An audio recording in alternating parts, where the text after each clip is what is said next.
Cameron, Yeah, do you ever think that we would be doing a podcast with our dads? I did not actually, but they're pretty cool, so I'm glad they could join us. The bald-headed duo. Woot Yeah. woot. All right, guys, this is ChamCast. I'm Chan. I'm Cam. My name is Dan, also known as Kent. I'm Daddy number 2, known as Dav. Yep, Dav, short for Davila, my last name. He All doesn't right, so actually have without a name. further ado, let's get into it.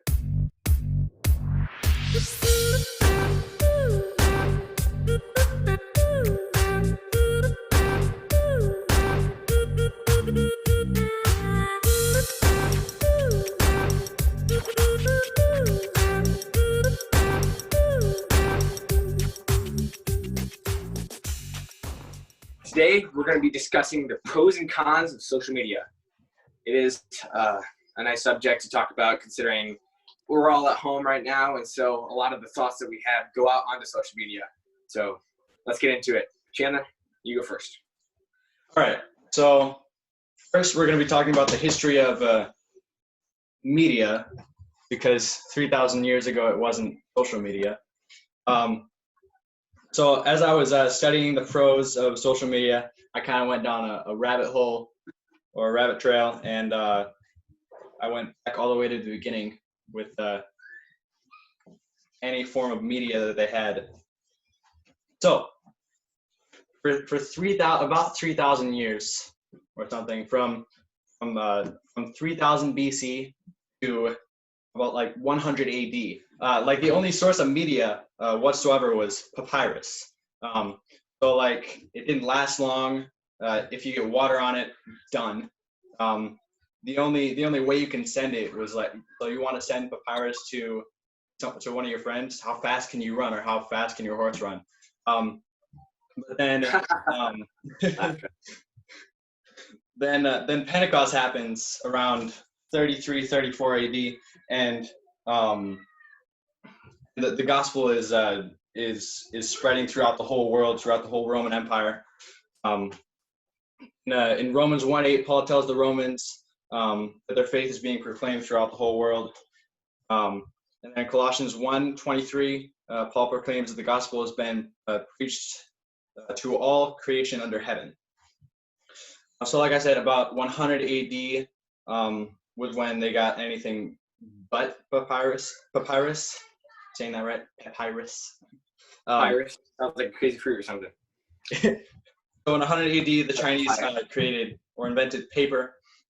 It took a little time for it to catch on, about 1,400 years, when in 1454, Johann Gutenberg invented the printing press, so they could now mass produce.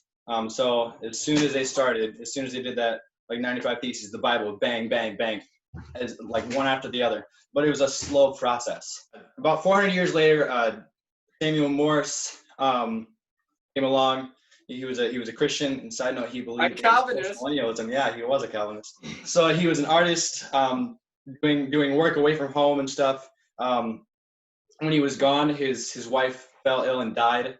But his father sent him a letter, pretty much saying, "Son, your daughter has fallen ill and died. Your wife has fallen ill and died.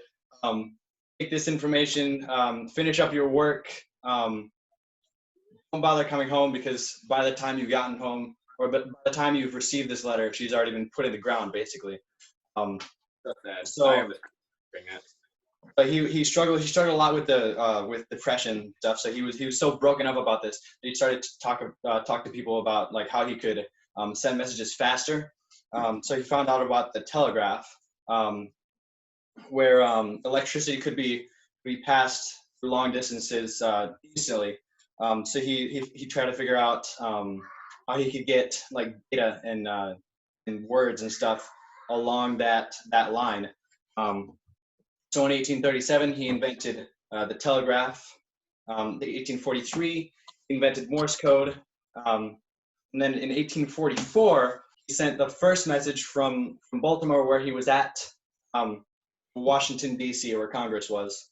And the first message was, what hath God wrought? So now messages could be sent like 286,000 miles per second. That was a big breakthrough. Even though you had to learn Morse code to do it. So then there was, like, after that there was the Transatlantic cable. So the first message sent from America, the Queen, was glory to God in the highest, on earth, peace and goodwill towards men. I like how Jeff Durbin said it in his sermon. The best things in the world have been brought by Christians, or have been given by Christians. So like the way we know communication today, we couldn't have done any of that without Samuel Morse. We're getting into social media, and we can talk to like so many people at one time. But one of the good things about this is for the advancement of the gospel, we can share the gospel anyone in the world 24/7 every day a year. So yeah, those are my pros. Yep. It's good to start with that, saying how we have social media, so we can literally get one message out to anyone in the entire world in a snap of a finger, which is crazy because 3,000 years ago, nobody would have thought that would have been possible. Yeah. They would have looked at you and said you're crazy if you said you could do that. So it's pretty crazy. So one of my pros is that we can express our views around the world within seconds. So it's great to add, but that with that comes consequences, because for anyone that has a good message that they want to share the entire world, there's also someone that wants to send a bad message to anyone in the entire world. So you got anything to say about that? Yeah, I'd like to maybe give a con, so to speak. Yeah. Right. I think one of the difficulties. Well, let's take the major one. I'm kind of a Facebook junkie, I would say. Yeah. I like to use Facebook. I like that form of social media because I love the dialogue. I'm a gregarious person. One of the cons of that specific type of social media is a very realistic thing is the misinterpretation of information. I have a tendency of putting smiley faces and stuff after messages, so people They're not smiley faces. Smiley They're faces. half smiley faces. a semicolon and a parentheses mark. Yeah. Because I don't want my words misconstrued. I think people can read too much into a message, and it could be lighthearted, and someone can misinterpret it and then comment on it and create a dialogue that may be negative.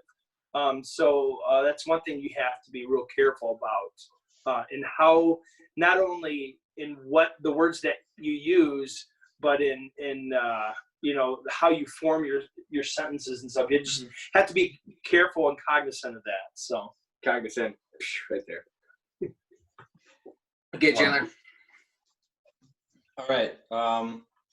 Anything to say about cons or pros? I have cons. I have pros as well. What do you want me to focus on? Jump right into cons. So social media in general, it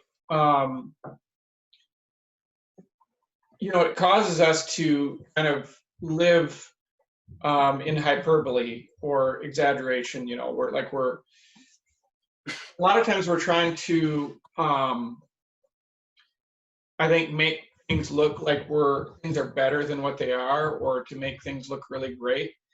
And kind of what goes along with that is, so I think we end up comparing ourselves to the wrong people. I think oftentimes we don't really, when we interact with people, we don't really hardly even acknowledge people that are less, that are not as well off as we are. Okay, they're kind of not even on our radar. It's like, we kind of have more money than them, or we have more things than them. But I can tell you, for me, a lot of times it kind of makes you feel like you don't have, it can make you feel like you have, you don't really have a ton of value. So you're stacking yourself up against somebody else, and it's not even an even playing field. And so I just think, as specifically, as believers, where do we get our worth from? And so, one of my biggest warnings is if you're on social media a lot and you are getting your value from other people, that you're going to be very, very depressed. Yeah. Just in that arena. So, and like say, I always say this about believers is, why do we always compare ourselves, or why do we always look at people who have more than us? We are constantly focusing on what we don't have rather than what we do have. And if we would compare ourselves to people who have less, we would be a lot more grateful in general. Mm-hmm. Yeah, I've got something to say, add in there. I was sitting at my counter this morning trying to write down some pros and cons of social media. And I looked at Elena and I said, Elena, do you got any ideas of pros and cons? And she said, yeah, I have a con. And it happened to be similar to that. She talked about how it lowers self-body images for a lot of women who see all of these beautiful models getting posted and like these beautiful pictures of like what women try to aspire to be. And she said that was a struggle. She said, as soon as she goes onto Instagram or Facebook, she sees like, oh yeah, that girl is beautiful. I wish I had abs like hers or something, or like, I wish I had her type of hair or something like that. And people don't realize that like what social media is doing to, like what you said, is doing to their self-conscious, and like they want to try and find their worth in that, rather than knowing that like God created them how they're supposed to be. God created them like that. And so they've got so much to be thankful for from God, but instead they're looking at images that they think they wish they could be. Well, and unfortunately, as men, we are the cause of some of those things as well. As culturally, we really worship. I don't think that's too strong a word. I think we worship sexuality sometimes, and the way people look and present themselves. And God wired us in that way. However, something that God created, we can take something that God created, and we can, even the greatest thing that He created, and we can make it bad. And I think social media as a whole is a really, really great vehicle to communicate with each other, keep up with each other. But there again, just like I brought up sexuality, when we sin, we can take something that's good and turn it into something that's really bad. Yeah, and I think I'll piggyback off you, Kent, on regards to that. I think social media just really, kind of exposes us to inappropriate things. Mm-hmm. And sometimes it's not just what we see right away, but sometimes you might see something and click on it, and it leads us to something else. So it isn't just necessarily what we see on the onset, but that's just like the nature of sin. Sin, you get enticed by something, and sin always leads you down a road of destruction. So I think we have to be super careful of because we're always going to see some things on Facebook or any other social media outlet that's going to catch our eye, so to speak. And then after it catches your eye, it catches your mind. And then it catches your mind, it catches your heart. Well, then, Scripture talks about not being given over to lusts and different things. So, as far as a con goes, you could easily be manipulated or swayed one direction that maybe, obviously God doesn't want you to go. So we really have to keep our blinders on, so to speak, and bypass things. And I think it's even more difficult for young people because they're so impressionable, you know, in our culture today. And I think it just kind of leads us into, you know, that temptation to sin. So. Well, and so here's the thing: is it Facebook that is evil, or is it the selfishness in us? And the reality is, it's Facebook as a whole. Even though there's opportunity for definitely things that we shouldn't be involved in, certainly. But the reality is that, you know, then it kind of comes back to self-discipline. Yeah. Because if we have that draw, it doesn't matter whether or not we have a Facebook account or not. That could be a problem for us. And so it's our own sin, our own evil desire, our own selfishness that is taking us down that road. Unfortunately, you know, social media, and you know, it's kind of making that easier to happen, more accessible. Mm-hmm. Right, it's true. Yeah, and then I have a couple more cons kind of going into that. So like when you're talking about like how it can be hard for women, like when they see one thing, like, oh, I wish I had that or something. But then on the other side, if a girl is like, if it's a very beautiful girl, like she knows that she's beautiful, it can make her like very self-absorbed, like in pictures and videos like only about her, talking about like how amazing she is and stuff like that. So that can be very prideful. That can become a great sin that people can struggle with.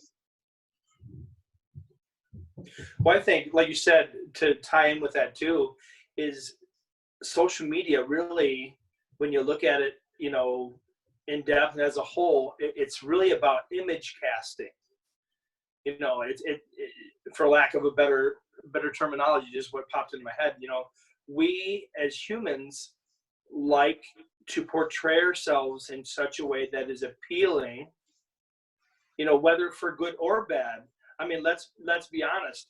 I mean, I love to encourage people. I want to see people see me encourage people. I think there's always something behind our motives, whether it's good or bad.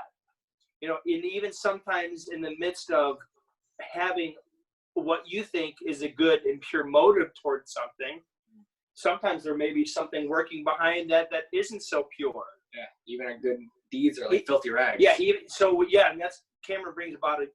You know, Scripture talks about how, you know, in regards to righteousness, sometimes even our good deeds are like filthy rags. You know, so it's like we don't even realize our motives at times. You know, when you know, and like Kent, what you said, it's not Facebook or the search bar on Google that is the problem. It's humanity. It's our sin nature that causes us to move in a certain direction, right? That leads us towards sin or leads us toward righteousness. Because it boils down to self, where we're at in our relationship with God, especially as a believer. So. Yeah, and then another thing I have is like it can make you very lazy and unproductive. But like you can also like fall into idolatry with it, meaning like every waking moment you're like, what can I do on social media today? I need to do Facebook. I need to check my notifications. What can I do? Like I need to get up to date on everything. But that can become like a big problem. Anyone have anything going on for that? Well, I kind of wanted to touch on self-discipline. So I'll just tell you personally that, you know, Dov, you said you were a little bit of a Facebook junkie. And, you know, so the only social media I have an account on is Facebook. For me, I think the big issue is self-discipline. And so many times when I wake up in the morning, I find that, you know, and this is where I become aware that it's an issue. what's the first thing I do in the morning? It's not checking my email, or it's not reading my Bible, or in a devotional or anything productive. A lot of times it's the Facebook icon that gets the first click in the morning. Yeah. Yeah. And so, and you can justify that and say, oh, I'm connecting with friends, and I'm doing these things. The reality is I think as an adult, you can cope with that easier than you can a teenager.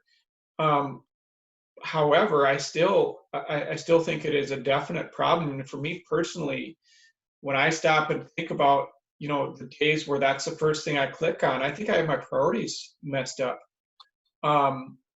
Because, and not that that's evil or bad necessarily, but it's a time management issue, and so, Ephesians 5:16, it says, make the most of our time because the days are evil. And so my whole point is, sometimes the day gets away from me, and sometimes it's a busy, crazy day. And that's life, whether you have, 6 kids or 0 kids, and I'm at the 6. But, if I get through the day and I have spent time on Facebook, but I have not spent time in the Word, to me, that's a self-discipline issue. And for me personally, that's convicting, that there are a large number of days where that is the first thing I click on. Mm-hmm. Yeah, and what has happened in our culture is that culture has dictated our need. You know what I mean? Has developed within us needs, and I don't even think we even realize that at times. So we have these needs that are being met, like you said, by social media outlets, and that is a good test. And I'll be honest with you, I misplaced my phone the other day, and I developed a sense of panic. Think about that.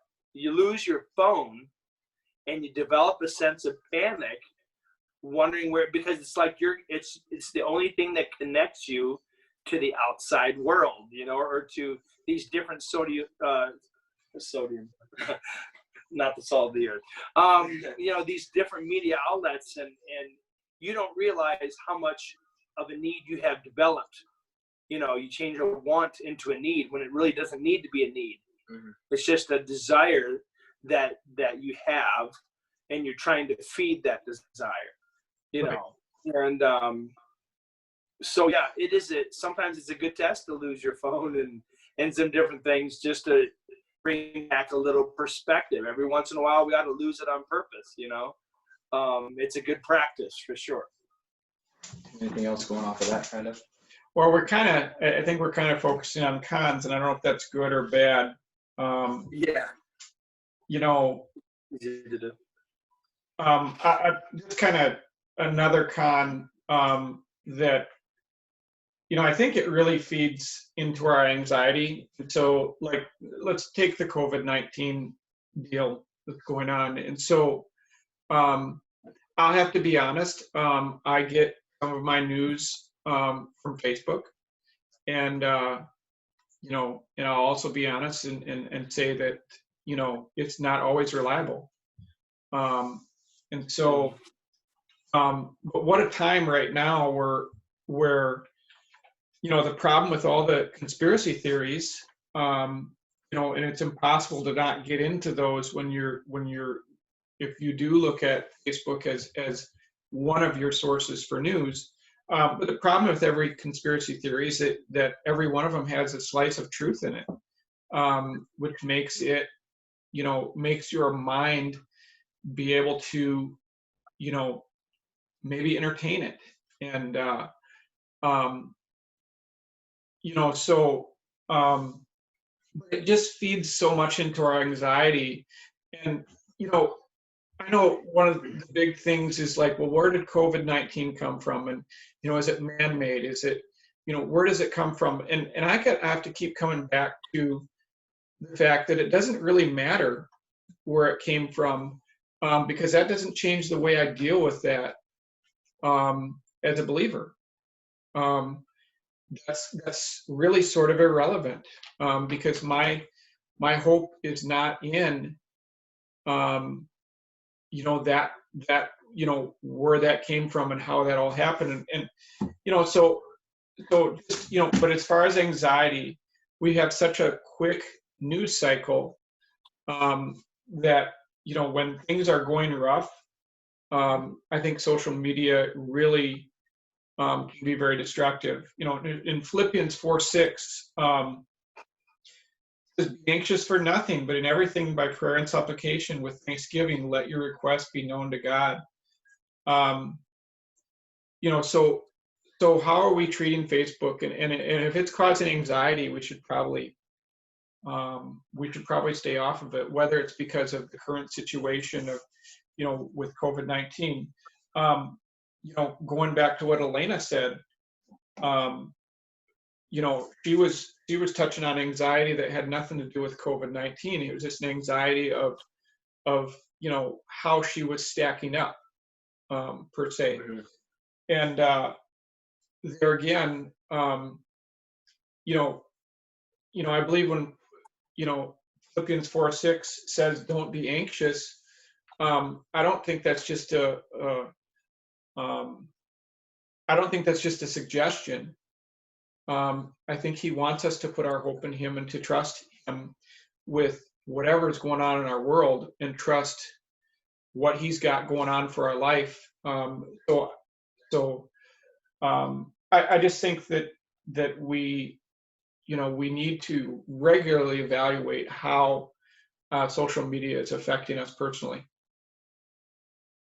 Mhm. Yeah, no, I totally agree. And I think also along with that, with the whole dynamic of, issues being looked at from the far right or far left, one of the problems that social media also does, especially through times like this, it polarizes relationships. It just pulls people to the outskirts and create literally at times enmity. I've had situations I had to defriend someone who wants to do that, but I had to defriend someone because they were so vitriol in the way that your other people on your post. Is like, I can't have that.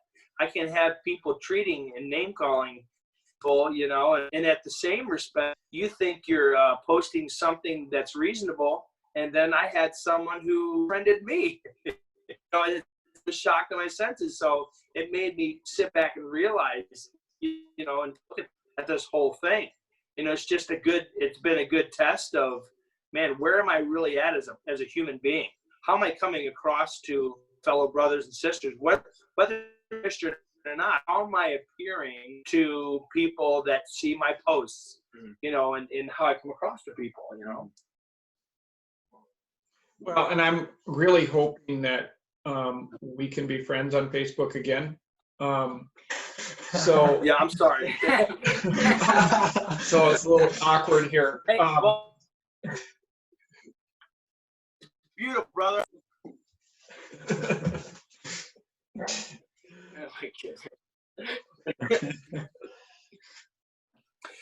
I mean, let's talk a little bit about, I think we need to truly bring out. I mean, we've really gone over some of the downside of things, but there's a lot of positives. There's no doubt.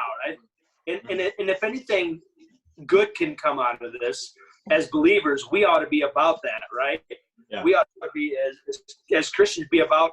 We talk about the importance of spreading the gospel. The whole idea about encouraging people. I love to encourage people when I can. So I think in all of our own different ways, I love, Cameron has a couple things written down. The whole idea of being able to, Facebook reminds you about birthdays, man. How cool is that? We don't have to think, it just reminds you. And I can send a quick message to someone whose birthday is today, and they appreciate it.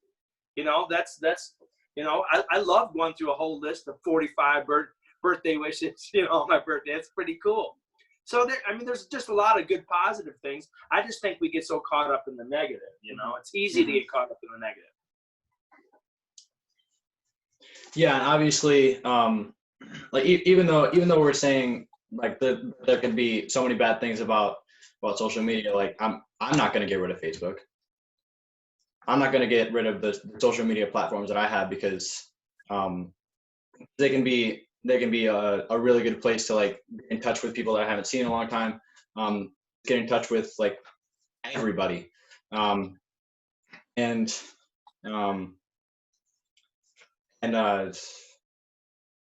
I lost it. That's all I got. We can edit that. Well, I've got a memory that I want to share. Memory / like idea. I forget if it was 2 years ago, 1 year ago, but we were in Mr. Thompson's Bible class, and he was talking about, I forget, we had New Testament or Old Testament or something like that. Well, anyways, he was talking about how Jesus approached the Pharisees, and like we were talking about how the Pharisees acted in general. And so he talked about how the Pharisees saw a law like here. Let's say it was, you can't sit on a chair. Okay, we'll say that. There's this room, can't sit on the chair. And so they say, oh man, you can't sit on there. Let's put a blanket over top of it so we can't sit on the chair. So that it reminds us not to sit on the chair. And then they're thinking, well, you know what, let's just make a rule that you can't go within like 5 feet of the chair. And then let's just say we just shouldn't be in that room. Okay, now let's close the door and let's lock it, and then eventually they've made up all these rules surrounding something that was like just a law that they couldn't do, but now they've like taken all of the good parts that they could also be a part of. They've covered up. Now they can't go in this room that they could have done other things in. So it's kind of a weird anecdote, but in other words, we don't want to shut everything down because of like one small problem with it, and that's like social media. We have this problem. We have these problems, and this problems with social media, but the way is that we don't have to just say, okay, let's not open the app anymore. Let's delete that app anymore. We don't need that app or something. Or like let's just cut out social media in general. Like that's too far. There's so many goods with social media that we could focus on instead of just cutting it all off. So I just thought that was something to think about. I would challenge you on that though. If it is definitely a problem, there may be a time to take that off. And I can tell you probably twice in the last 5 or 6 years, I've taken it off my phone as I've become aware that that's the first thing I'm clicking on. And so, I think if it is a problem, I think to just say it's fine, it's not fine. So kind of going back, and I agree with what you're saying, Cameron, but kind of going back to that self-discipline and what we're doing personally, it may be appropriate to take it off short term. Maybe you have a very addictive personality, and maybe it is right to take it off long term. I think it has to be, I think you have to evaluate that with because here's the thing, if we have a problem with it, or we might just be justifying it. I know I've done that. Sometimes I don't spend as much time with my children or my wife because of Facebook, and so one of the things I really enjoy about Facebook is this idea that we can feel some camaraderie, and like specifically now with the social distancing and all this garbage that's going on, it's really nice to feel connected with people and to have fun with people. And actually social media is kind of fun to pick on each other for people who, and I don't mean bullying, I mean just have fun with each other and to laugh and to lighten the mood. To me, as much as Facebook has caused some of this to just be really overwhelming, for me, it's been some really good comic relief and some joyful, funny stuff that you can, kind of share with people. There's a lot of, it's fun to be lighthearted with people around us and to enjoy one another's company. And so, I appreciate that, but I still feel like I need to be careful with it. Yeah, totally agree. Yeah, back to the anecdote, like if someone comes into the room and they say, you know what, I really, really want to sit on that chair. I really want to sit on that chair. And then, they go towards it, and then, now they realize, they're like, oh, look what I've just done. I've really, it had the passion inside of me, maybe I should take a step out of the room. So what you're saying is definitely true. If you do realize that you can't control yourself, then it is time to just delete the app and maybe get it back again a few weeks or even a few months or, some time, maybe in a couple of years if you really need a break from it. Well, and to go along with that, the whole idea is, do we really know if we are controlling the phone or the social media, or is the social media phone controlling us? Who's controlling what, or what's controlling who? Mm-hmm. In reality, sometimes you have to figure that out. You have to check that every so often. There's a lot of times where my wife has got to get my attention. That's not a very good thing when your spouse has to get your attention and try to hold your attention because you're focused on something else, whether it's Facebook or something on your phone or whatever. So, we need those checks often, regularly. Mm-hmm. Right.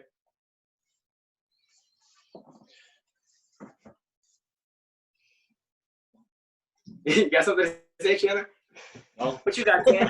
I really don't. You're still trying to think of that train, that caboose that left a little while ago, right? It's gone. It derailed. It's completely gone. Derailed.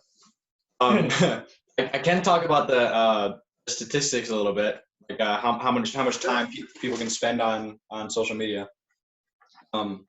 Well, like 24 hours a day, right? Yeah, man. Every day. The record, right? 24/7, 365. Yeah. But yeah. So here's so the average time spent on social media in 2019 was 144 minutes per day. So that's 36 and a half days a year. Assuming the average lifespan is 65 years old. Thanks, Google. Assuming you get all social media when you turn 16, over the span of your whole life, that can be 4 years, 10 months, 24 days, and 12 hours spent on social media alone. So obviously, if you're addicted, that can be a big problem. And now that there's all this coronavirus and social distancing stuff going on, that number is skyrocketed. It's gone up so far. Yeah, so it's 4 years, 10 months, and so just multiply that by 2, and that's COVID-19. Yep. On